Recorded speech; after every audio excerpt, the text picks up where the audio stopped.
마태복음 4장 12절에서 17절입니다.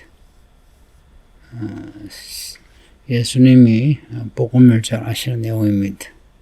그 타이밍이 세례 요한이 잡혀가는 그 시점에 예수님이 복음을 전하시기 시작합니다.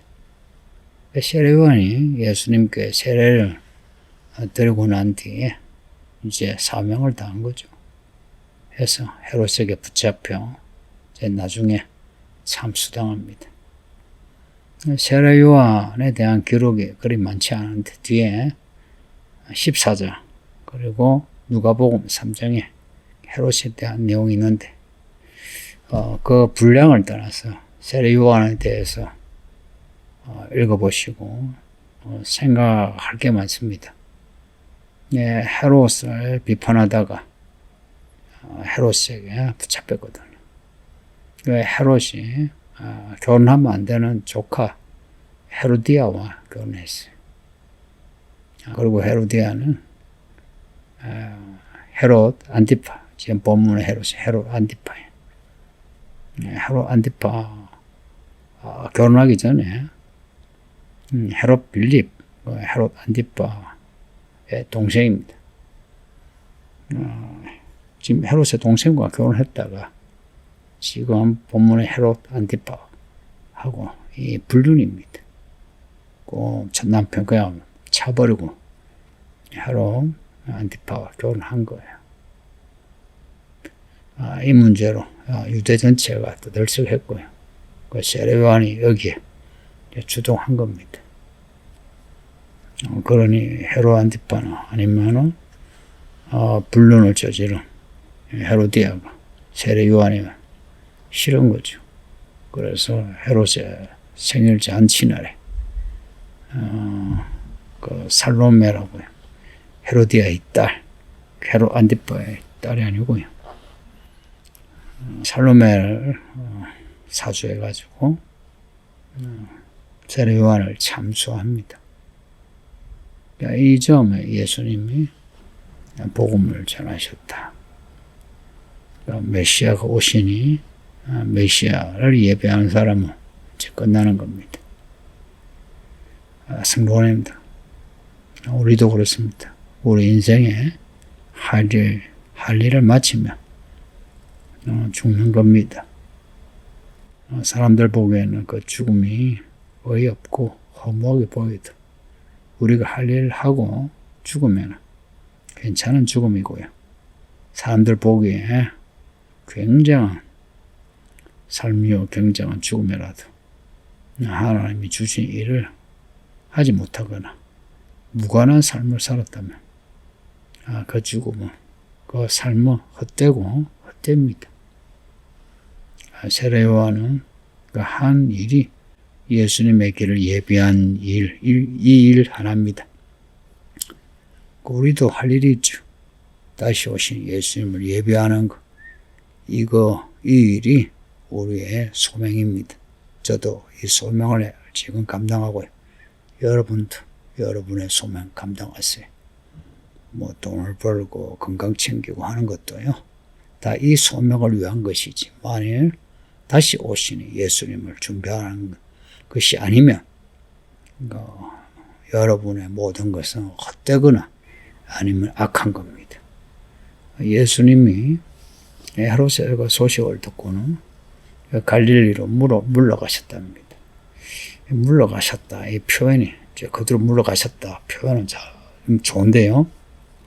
좋은 번역이에요. 뭔가 위기 상황을 피하기 위해서 어딘가 이제 도피해 있는 이제 이런 단어인데, 근데 예수님이 헤롯이 갇혔다는 그 소식을 듣고 갈릴리로 가신 거는 어린 예수님 아기 때 애굽으로 피한 거와 같은 피함이지만 단지 피한다는 의미만 있는 게 아니고 이사야의 예언을 성취하기 위해서입니다. 도피의 의미보다는 13절, 14절 뒤에 보면 이사야 예언을 언급하죠.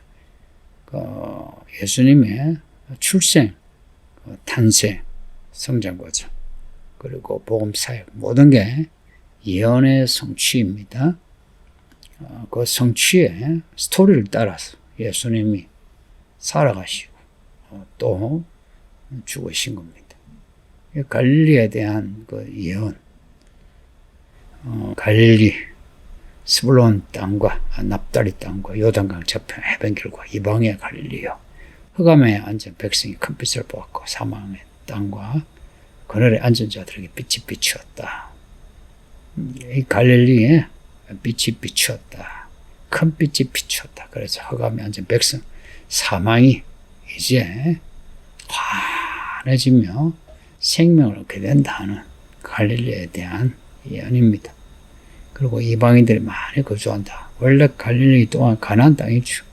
근데 북이스라엘이 무너지면서 이 북쪽의 팔레스타인 땅에는 이방인들이 많이 거주합니다. 지금도 그렇죠. 그리고 이 갈릴리는 유대 땅과 달리 흑암의 땅, 사망의 땅으로 그 유대 사회에서 오지로 혹은 유배지 같이 그렇게 좋지 않은 그런 평을 받습니다.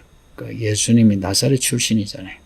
오죽했으면 나사렛에서 선한 것이 나오겠느냐라는 말을 할 정도입니다.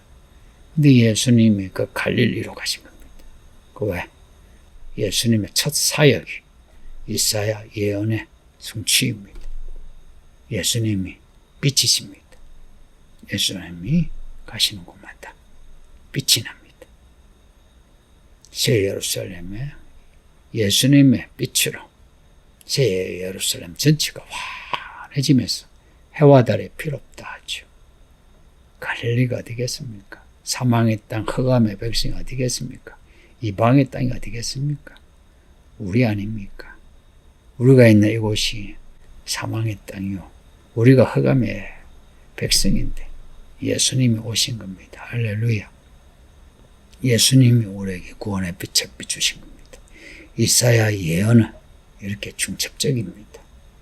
실제 가나안 땅, 그 북쪽 팔레스타인, 갈릴리만이 아니라 우리까지도 포함합니다. 하나님의 은혜입니다.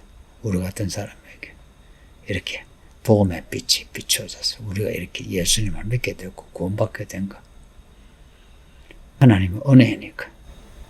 성도님들, 우리 몸뚱아리 살아가는 내내 죽을 때까지 아버지 하나님께 엉기고 또 엉기면 예수님 말씀 순종하고 또 순종하고 성령에 따라 살아감으로 하나님께 영광되고 우리는 하나님의 종의 삶을 삽시다.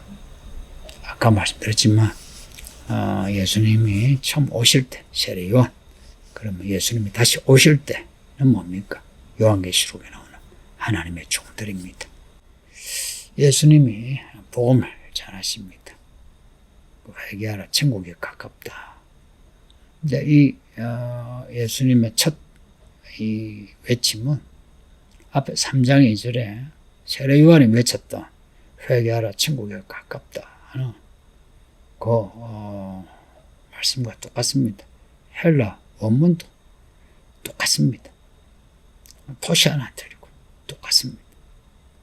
똑같은 내용을 예수님이 전하신 겁니다. 다만 요한이 말한 그 천국, 예수님의 오심입니다. 예수님이 오심으로 천국이 온 겁니다. 천국은 예수님 자신입니다. 예수님이 임한 곳이 빛이 임한 겁니다. 예수님이 갈릴리 땅으로 들어가심으로, 이방의 땅에 들어가므로 흑암에서 사람들이, 사망의 땅에 살아가는 사람들이 빛을 본 겁니다. 우리가 그렇습니다. 지금 우리에게 임한 이 복음, 이 복음을 주신 예수님, 예수님이 이 땅의 빛이요, 우리 인생의 빛입니다. 천국이 어디 있나? 우리 가운데 있습니다. 누가 천국을 보나?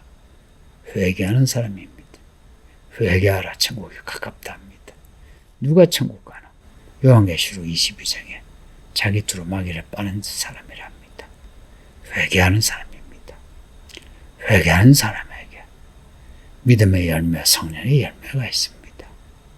그러니 회개는 믿음의 기본입니다. 가끔 묵은 성도들 중에는 나는 죄가 없어. 나는 믿음으로 살아. 경건해. 그럽니다. 대표기도 할 때는 겸손하게 회개합니다 해도 평소에는 자뻑으로 자기가 괜찮은 사람이라 생각합니다. 지금 설교 듣는 여러분 중에도 그런 사람 있죠.